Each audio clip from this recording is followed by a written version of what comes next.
FAIRtax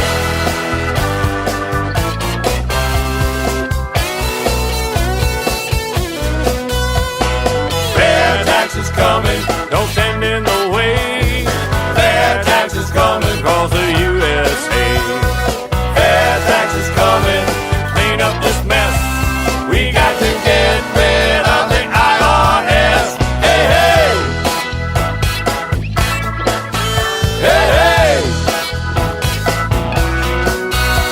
On April 15th, when you're all out of sword, you got... Hello and welcome once again to FAIRtax Power Radio. I'm Bob Paxton. And I'm Ron Malero. And we are the FAIRtax Guys. And we'd like to hear from you. We have an email address where you can get a hold of us. It's the FAIRtax Guys at gmail.com. One more time, the FAIRtax Guys, all one word, at gmail.com. If you've got a question about the FAIRtax, if you've got a question about the show, or if you'd just like to request an audio copy of this is program number 11, you can direct all that to the FAIRtax Guys at gmail.com. And we'd love to hear from you. We're now continuing with our series here of comparing the income tax, the fair tax, and the flat taxes, kind of the subject of today that we're working on. We've been doing this for the past program or so. But before we get into that, Ron, you've got some rather exciting news that just came out here not long ago.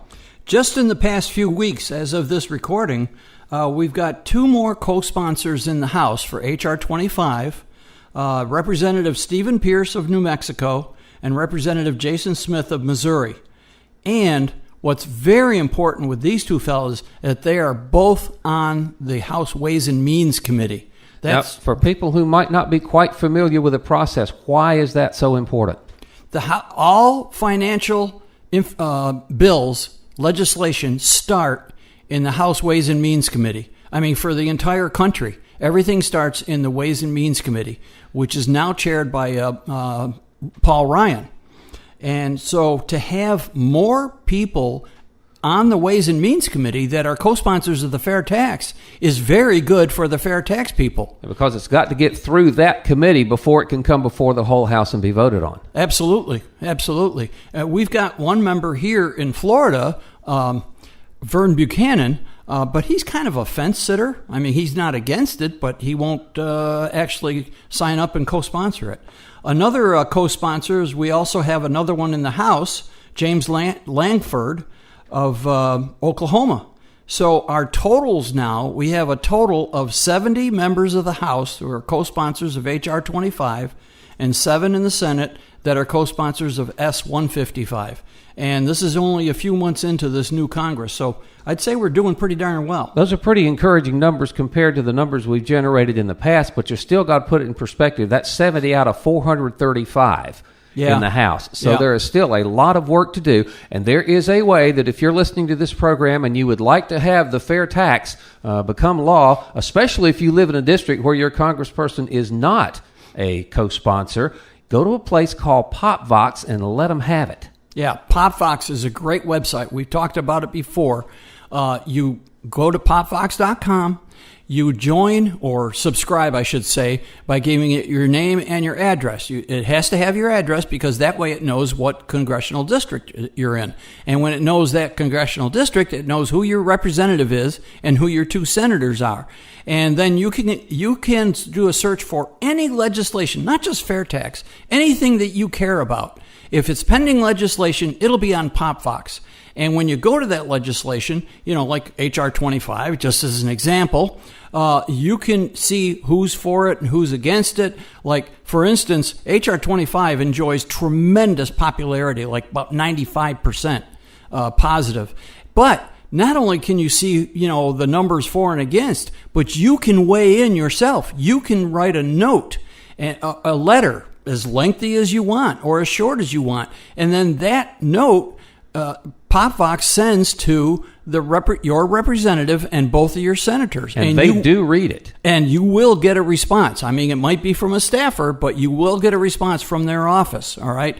And it's important. The more paper they get from people, the more impression it makes on them. So PopVox is a great great website to do this. A very convenient way to communicate with your legislators. Yes, POPVOX, popvox.com. That's it. Go check that out. So, all right, let's get back to what we're doing, comparing the income tax and the fair tax and the flat tax. And one of the things that people really like to throw up against a consumption tax like the fair tax is it's not a good idea because it's regressive, because it hurts the poor. Yeah. And people who say that about the fair tax just obviously have no clue what they're talking about. We've mentioned this before. The fair tax has a prebate, which is a tax refund. It gives back to you taxes that you pay that you don't owe, and you don't owe a dime of fair tax on your spending up to the poverty level for your household size. You get every bit of that reimbursed back to you. So if your spending is right at that level, your out-of-pocket tax rate is pretty close to zero. That's right. And the people that say that a sales tax is regressive, and like Bob says, demonstrating that they haven't really studied the fair tax and they don't know anything about the prebate, the prebate makes the fair tax actually progressive. Very simply, the more you spend, the more taxes you'll pay. And the back end of that is the more you spend, the more you pay. So everybody has to pay their fair share. There's no mathematical way that you can't. No way to get around it. No way to get around it. You're not going to go into Walmart and run up a big grocery bill or buy a bunch of stuff for the kids going back to school or whatever and say, hey, I don't want to pay the sales tax, That's not going to happen. And most purchases are handled in large, big box stores across the country. I mean, the very small businesses like up north, kids shoveling sidewalks, we don't care about that. We're not going to collect taxes from those little things like that, all right? But you can't get away from the fair tax. Everybody, as Bob says, it is 100% progressive, and it's fair because everybody has to pay it. They can't get out of it.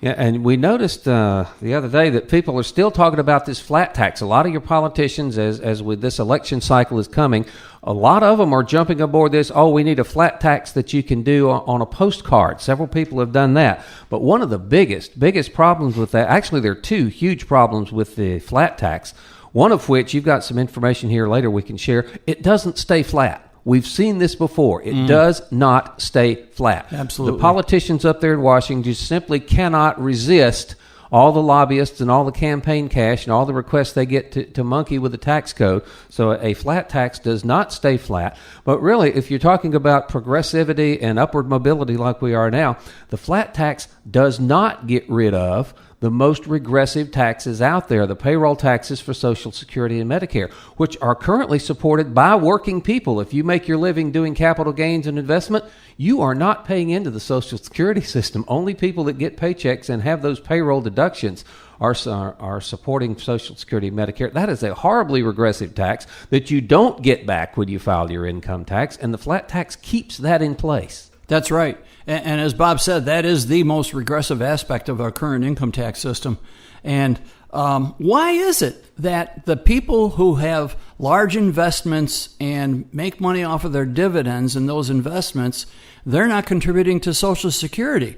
Well, it could be that a lot of our Congress critters are kind of in that category, because you probably heard that you might go to Congress, an average person of average income, but most of those Congress critters come away from Congress as millionaires. That's no accident, and it's no accident that we have an income tax system that really benefits the rich with all the loopholes and deductions and so forth. So we need to get away from that. We need to get something that's much more fair, and it's much more simple, and it's impossible to corrupt. Yeah, and the flat tax proposals that we've seen, they have all got a standard deduction in them. They just say, let's close all the loopholes, get rid of the deductions, give everybody a standard deduction. So if your income is relatively close to what the standard deduction is going to be, very little of your income will be subject to the tax. And so that's progressive. We'll give them that. But it does keep those horribly regressive payroll taxes in place, the flat tax does. Yeah, and they're the worst. For the working poor, those payroll taxes are the worst. We need to get rid of that stuff. Absolutely. Something else that we came across the other day, somebody sent us a link out in our email. to a Wall Street Journal editorial. Now, those guys are usually, pretty right on when it comes to financial and money stuff like that. But this particular editorial, the writer was obviously not very well schooled in the fair tax, because he was worrying out loud that, one of the problems we might have with the fair tax is that, do you really want to give the politicians both an income tax and a sales tax? He obviously did not know that is impossible with the fair tax. Explain why. How can an editor on the Wall Street Journal not be more informed about the fair tax? You cannot have the sales tax and the income tax at the same time. It won't happen. First off, when the H.R. 25 or S-155 passes, it requires the subsequent coordinate repeal of the 16th Amendment. Now, it could take up to 7 years to ratify repealing the 16th Amendment. I don't believe it'll take that long. Meanwhile, the legislation, if you dig up H.R. 25, you go to the website and you print it out or look at it, a lot of the language rescinds the current tax code. It removes the authority for the IRS to collect taxes.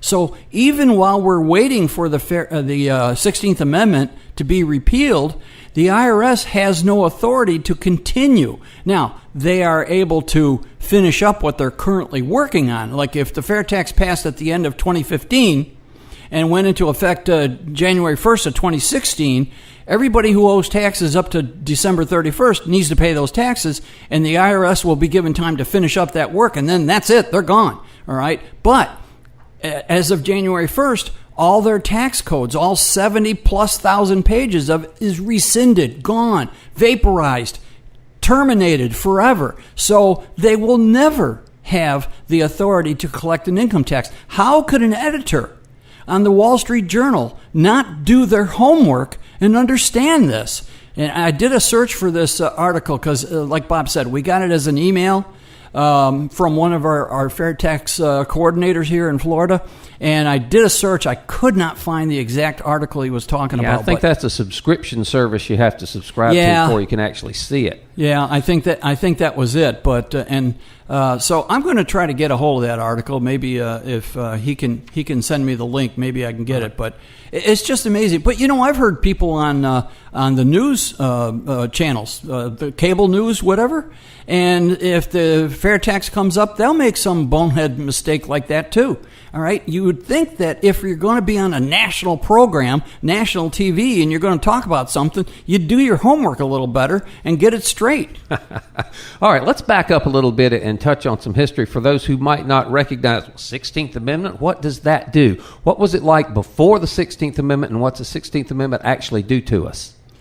Well, as the Constitution was ratified in 1789, it did not allow for an income tax. In fact, I've got it was specifically can't do that. Specifically not allowed. In fact, and we mentioned this in a much earlier program, that the Wilson-Gorman Tariff Act of 1894 said it had a tariff act or something like that, but the Supreme Court the year later said, no, this is not a tariff act, it's an income tax, and the Constitution does not allow an income tax, and the Supreme Court struck it down. Yeah, so prior to the passage of the 16th Amendment, it was ruled at the Supreme Court that an income tax was indeed unconstitutional. That's right. It was unconstitutional. Why? Because the Founding Fathers hated the idea of an income tax. They thought it was immoral.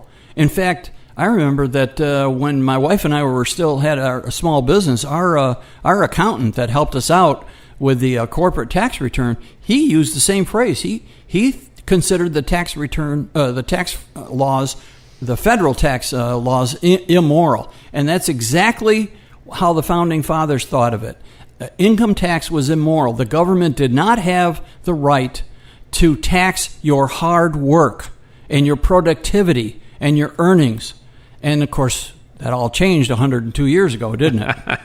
Yeah, okay. But, of course, the process is such that when you pass a law, if H.R. 25 and the companion S-155 bill became law and were ever signed, of course, that does not, the passing of a piece of legislation does not affect the Constitution. The idea that we have to repeal the 16th Amendment is a separate entity from the fair tax, but the way the fair tax is written, it is contingent upon that happening, meaning when the fair tax takes effect, it will have 7 years for that process, which is the normal process for a constitutional amendment to take place. And if the repeal process has not gone through in that 7-year period, then the fair tax goes away, and you get the income tax and the IRS and all that other stuff back. So it is, folks, it is impossible, despite what the Wall Street Journal editorial implied the other day, it is just simply not possible to have the fair tax and an income tax at the same time. But with a flat tax, you retain the 16th Amendment, you retain the payroll taxes, you retain all this stuff that we really need to get rid of. Yeah. And you know, as Bob mentioned, we cannot have both an income tax and a sales tax. And the fair tax, the way it's structured, makes it impossible. So anybody that says that, you know, you can have a sales tax and an income tax together under the fair tax, they really don't know what they're talking about. Well, a lot of states do that, obviously, but the federal government has never done that. In fact, there's nothing in the Constitution right now that would prohibit passing of a sales tax of some kind. Yep. If they pass the fair tax, then it would be contingent on the 16th Amendment going away. But we could tomorrow have a sales tax added to the income tax. There's nothing in the Constitution that would stop that. But we've got over 100 years of history that says that's not going to happen. Yeah, and you know, we've talked about the VAT tax, VAT. They have that in Europe. Some people call it a sales tax. I call it a production tax because it's a tax that's added at every step of production. For instance, if you think about how a car is produced, iron ore dug out of the ground, so forth, refined, ironed, made steel, all those steps, a tax is added. So, but it's invisible. There are some people in Washington that are kind of licking their chops over a VAT tax because then they get to sneak that in along with the income tax where they sneak in almost a change a day. All right. We cannot let that happen. They did that in Europe on the promise that they would reduce the income tax. Did they? No, they didn't. They've got the income tax and the VAT tax. So, but Bob's right. There is nothing stopping Congress, except we the people, from instituting a sales tax. A few states have it. But you know what? There's a comment to be made. The states that rely primarily on a sales tax, such as Florida and Texas, their economies are doing far better than the states who rely heavily on an income tax. And you can look that up, but there's a huge difference. All right, that's why businesses are attracted to states that have a sales tax and not an income tax. Okay, let's review real quickly the progressivity and the upward mobility thing as far as the three different goes. All three of them are progressive. The current income tax is indeed progressive. It's got the higher tax brackets for, higher incomes.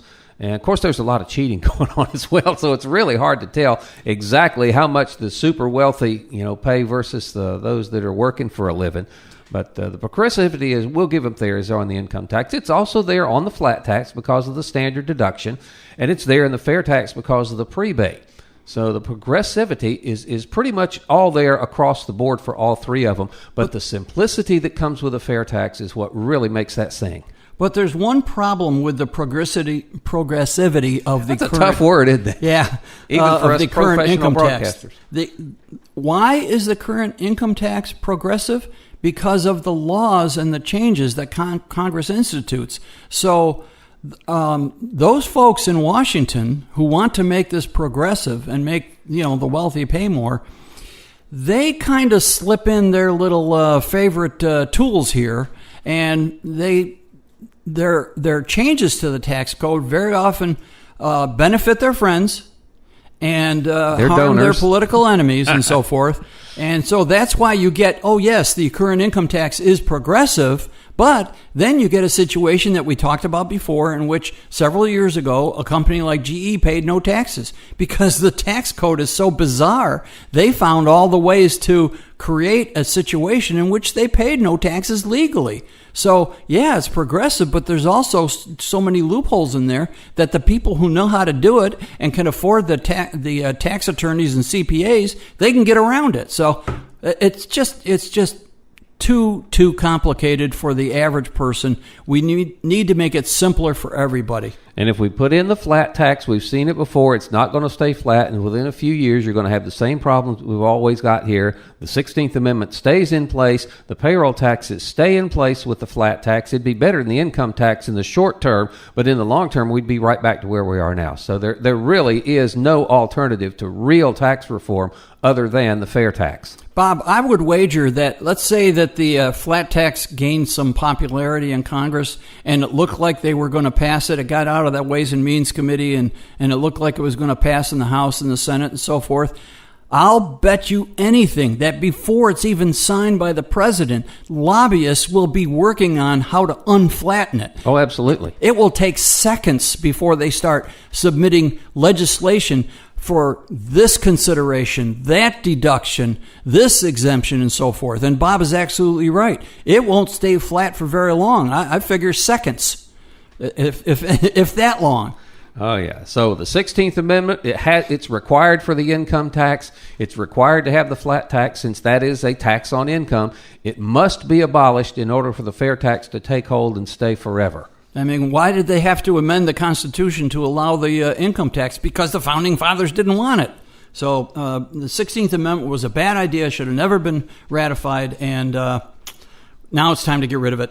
Amen. Well, we will continue this comparison on Fair Tax Power Radio with the current income tax versus the fair tax versus the flat tax in subsequent programs, but there's some issues we need to get to right quickly. If we're going to make this happen, people have got to join Americans for Fair Taxation. They have simply got to do it, because if we don't have the same kind of numbers, big numbers in our grassroots organizations, Congress isn't going to pay any attention to us. We really need your membership, all right? If you've been listening to this, Fair Tax Radio, this is what, program 11? Number 11, yes. Yep. We've been admonishing you or encouraging you to go to fairtax.org and become a member, because as Bob says, we need the membership. We do have people in Washington that are up there on a regular basis. That's why we're getting these co-sponsors, because we have some, and these folks are volunteers, by the way. These folks of ours that are working in Washington, they're all volunteers. So they're up there pressing the flesh and talking to the Congress people and their staffers and so forth, and they're getting results. We're getting more co-sponsors. But it will help if we can say that we have X number of millions of members. Okay, yeah, we really need that. I speak for 4 million members, carries a lot more weight than I speak for 200,000 members. That's right. That's right. So we can't encourage you enough to go to fairtax.org and become a member for as little as. But Ron, how much does a membership cost? Well, let me mention that. $10 if you're a student, $5. Okay. So we're not looking for huge sums of money, although we won't turn it down. But it's needed, but we need numbers. Yeah, the numbers are important. So it's not a big expensive. I mean, $10 per year. I mean, what does that come to per day? Okay, I'm not sure a calculator will go that low. But anyways, so membership is very important. Fairtax.org. Go there and become a member. And there's just a whole bunch of information on there. They're revising the whole thing. You're going to see very shortly a fair tax toolbox. They're still working on it. I recently was told by one of the directors that they're still putting some stuff. So if you want documentation on what the prebate is, it'll be in the toolbox. If you want this comparison sheet that Bob and I are using that compares the income tax, fair tax, and the flat tax, that'll be in the toolbox. There's all kinds of other stuff. If you want tools to help you communicate with your Congress people, that'll be in the toolbox. This is coming very shortly. We have got some exciting news here at Fair Tax Power Radio. We have got some additional outlets. If you might not be aware of it, I would imagine most people have heard of YouTube, and I imagine a good number of people have heard of SoundCloud, and we're in both places now. That's right. You can go onto YouTube and do a search for the FAIRtax Guys, and we have our own channel there. What we do is when Bob finishes this soundtrack, He sends it to me. I put it on I put it on my little movie program, add a couple of photos to it and so forth, our smiling faces plus some other things, and I make a YouTube video out of it. So you can listen to these programs whenever you want on YouTube. You go to YouTube and search for the FAIRtax Guys. Also SoundCloud, soundcloud.com. This is for audio only. And so our programs are all up there too. SoundCloud, the nice thing about SoundCloud and YouTube is they're free to the user, all right? We pay to put our stuff on SoundCloud, but when you listen to it, it's free to you, and you can listen to it at any time. Yeah, and we were mentioning earlier we're going to think about podcasts, and we've changed direction on that. Instead of the podcast, we're going SoundCloud. Yep, I mentioned that to a friend of ours who's in the kind of close to the music industry, and she said, podcasts are becoming a thing of the past. You should go to SoundCloud. Well, I didn't know what the heck she was talking about, but I looked it up and I said, oh, this is much simpler. This is much simpler, and it's out there. Oh, and both YouTube and SoundCloud have free apps for your smartphone. So if you want to listen to it in your car, or like I do when you're mowing the lawn or something like that, you hook up your smartphone, earbuds, and go out and do whatever you need to. It's the radio program that you can listen to when you want to, not just when the radio station plays it. So we're making this as flexible as possible. And we still have our original Facebook page as well. Where we would encourage people to call it and post comments and post questions and put links to other articles. Kerry Bowers, who is a presidential candidate, you'll see him out there on that page a good bit. Yeah, Kerry Bowers has a great video. It's about 7 minutes long, and it spells out why under the fair tax you're going to have more purchasing power than under any other system, because there are people saying, oh, the prices will go up and it'll hurt everybody and stuff. No, he spells it out in detail. I want to mention one other thing too. Mike Huckabee, now that he's announced for president, has a series of very short videos, 1 or 2 minutes long, and you'll find them on the Florida FAIRtax Facebook page and on the AF Americans for Fair Taxation, their Facebook page. And these things are getting a tremendous amount of traffic. Apparently, people are just loving them because they're very short and they get right to the point. So there's all kinds of ways to get information. But our program is, again, on SoundCloud and YouTube. It's free to you. Download their free apps and play our program whenever it suits you. And if you'd like input, thefairtaxguys@gmail.com. Again, thefairtaxguys@gmail.com. We'll be glad to send you, we don't have transcripts, but we'll be glad to send you a recording, the actual audio recording of this program and the other ones. This one's number 11 if you'd like to do that. So thefairtaxguys@gmail.com, SoundCloud, YouTube, Facebook page. We're in a lot of places. Yeah. We're doing our best to get the word out there because we feel it's so important, all right? We are all volunteers, but we're passionate about the fair tax. All right, and I'll tell you what, as we always say as we end these programs, I'm Bob, you're Ron, we're the FAIRtax Guys, okay? And the fair tax, once you understand it, you'll demand it. Don't stand in the way, fair tax is coming across the